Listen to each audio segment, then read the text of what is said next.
Les vacances de la construction sont loin d'être terminées. Il y a beaucoup de monde en vacances et là, on a le goût de savoir, on a fait le tour un peu de ce qu'on avait dans notre armoire à alcool. On a le goût d'apprendre et de découvrir de nouvelles choses et on a la personne parfaite au bout du fil, Samuel Giguère. Cette semaine, on explore avec toi c'est quoi une bière ou plutôt c'est quoi une sour. La fameuse sour, tu démystifies le tout. La parole est à toi. Ben oui, merci beaucoup. Mais tu fais bien d'introduire ça avec les vacances. Tout le monde est beaucoup de gens sont en vacances. Mm-hmm. Puis la sour, l'été, sur le bord de la piscine, c'est vraiment devenu un must. Il y a 3-4 ans, on n'en parlait pas tant, puis maintenant on en parle beaucoup. C'est quoi une sour? C'est pas vraiment compliqué. En vrai, là, c'est une bière avec un pH plus bas que d'habitude. Puis ça, c'est une histoire de bactéries. OK. Là, on se ramène dans nos cours de sciences un petit peu au secondaire. Oh, l'échelle de pH, 7, c'est neutre. En bas de 7, c'est un acide. Ouais. Une bière, c'est où? C'est à peu près à 4,2, 4,6. Okay. Puis une sour, c'est plus bas que ça, c'est entre 3 et 4. Mais là, attends un petit peu. Moi, j'ai une question pour toi, là, Jiggy. Tu sais, là, si on traduit sour, ça veut quand même dire sûr dans la vie, tu sais. Mais là, dis-moi donc, c'est-tu suri? Genre, y a-t-il un lien à faire avec ça? Ben oui, il y a comme un lien parce que les bactéries, ils vont venir surir le mou. Le mou de bière, okay. C'est un mélange de toutes sortes de choses, mais tu sais, grosso modo, il y a du sucre, il y a toutes sortes de belles choses à manger pour les bactéries. Puis, effectivement, tant qu'on n'a pas bouilli notre mixture, ben les bactéries, eux autres, ils s'amusent puis ils prolifèrent. Puis dans une sour, la manière un peu plus, mettons, authentique de faire, ça va être de laisser baigner ce mou de bière-là dans sa cuve pendant 30-35 heures environ, tu sais, tout en mesurant le pH.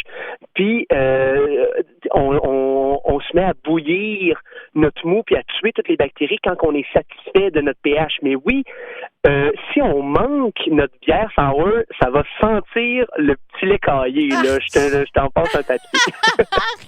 Hey, là, on va oublier les dernières secondes parce que ça nous donne plus le goût tellement d'en boire.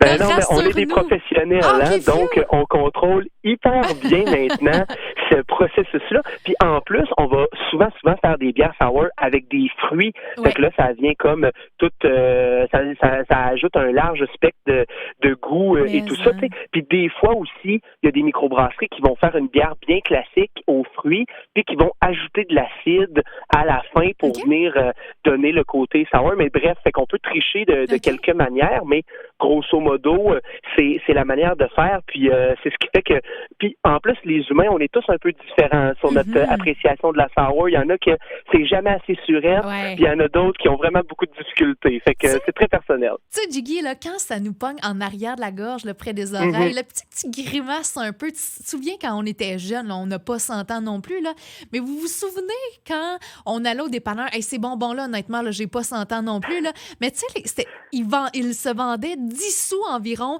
Il y avait une petite face un peu avec de la fumée qui sortait, ben pas de la fumée à cause que c'était fumé, mais c'était vraiment des petits bonbons sûrs. Puis ça, là, et je pense que ça s'appelait comme ça, surette ou sour, ces petits bonbons-là. Là.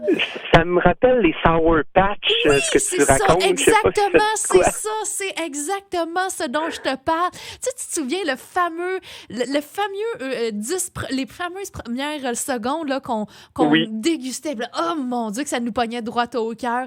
Ah ben c'était cool ça, cette découverte-là, Jiggy, aujourd'hui. Et là, tu nous parles aussi d'une bière, je crois, je veux pas te peinturer là, dans le mur, c'est une bière, je crois, sûre, avec un endroit à nous faire découvrir.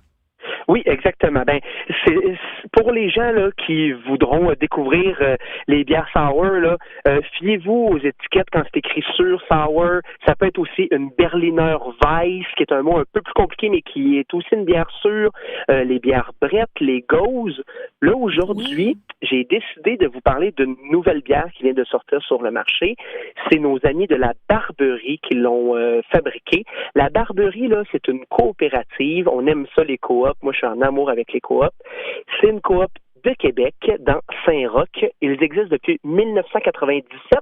C'est la plus vieille coop brassicole au Québec. Là. C'est pas compliqué.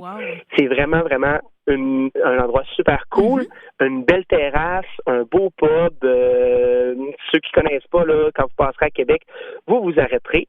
Et là, ils font, eux, plusieurs bières aux fruits. Ils s'amusent beaucoup avec les fruits. Et ils viennent de sortir, là, la semaine passée, la SAF, S-A-F, pour sûr aux framboises. Fait que sur le dessus, c'est une espèce de canne rose, là, puis c'est écrit SAF en dessous, puis en sous-titre sûr aux framboises. C'est une bière rose pastel aux saveurs de framboise, évidemment, avec un beau gros pétillant, là, bien désaltérant, tu sais. Et sachez, là, mise en garde, c'est disponible uniquement dans les DBSQ. Fait que dans votre coin, va falloir, c'est avis aux gens de Rouyn, Noranda, chez Gibb, c'est pas mal le seul dépanneur qui est classifié DBSQ. Mais arrêtez-vous pas là.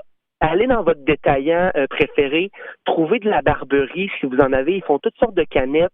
Ils ont là pendant l'été de la blanche au mur, c'est très très bon. Et ils ont aussi de la Mega Fruit Raptor. Et ça là, du même là, ça a l'air d'une avalanche de T-Rex. c'est une sour. Ils font ça depuis quelques années. C'est très, très, très populaire. Fraises, framboises, cassis, mûres, avec une pointe de lactose pour venir balancer un petit peu. Tu sais, c'est surette, mais il va y avoir une petite finale légèrement sucrée, tarte aux fruits un peu. Fait que la Barberie, les amis, c'est de la belle bière aux fruits, de la belle bière d'été. Vous en trouvez, vous en achetez. C'est pas plus compliqué que ça. Hey, puis dis-moi donc, là, on a appris beaucoup de choses aujourd'hui, mais mettons, là, la sour, là, on prend ça quoi? On prend ça pendant le 5 à 7? Tu sais, on en prend combien? On boit ça avec quoi aussi? On s'entend que tu passes pas ta soirée là-dessus, je crois. Non, c'est dur à accorder, je te dirais, avec des mets. Ça dépend du niveau de sour. C'est vraiment la bière d'après-midi. Moi, j'ai pas un estomac si résistant que ça. Fait que après une ou deux bières sûres, là, j'ai envie de passer à autre chose. Mais ça ouvre vraiment bien l'après-midi à la plage ou quoi, parce que c'est souvent autour de 4%. C'est léger, c'est bien pétillant, c'est surette, mais effectivement, je passerai pas ma soirée là-dessus parce que ça peut, à un moment donné, créer un petit sentiment, là, pas le fun dans le ventre. Là, faut quand même y aller par simonie. Hey, ben, je te remercie, Samuel Giguère. Est-ce qu'on a le plaisir de t'entendre la semaine prochaine? Ah oui, c'est toujours un plaisir. Ah, ben nous autres aussi, c'est un plaisir. Samuel Giguère, merci de ton temps et on te souhaite un beau reste de semaine. Merci beaucoup. Bonne dégustation tout le monde.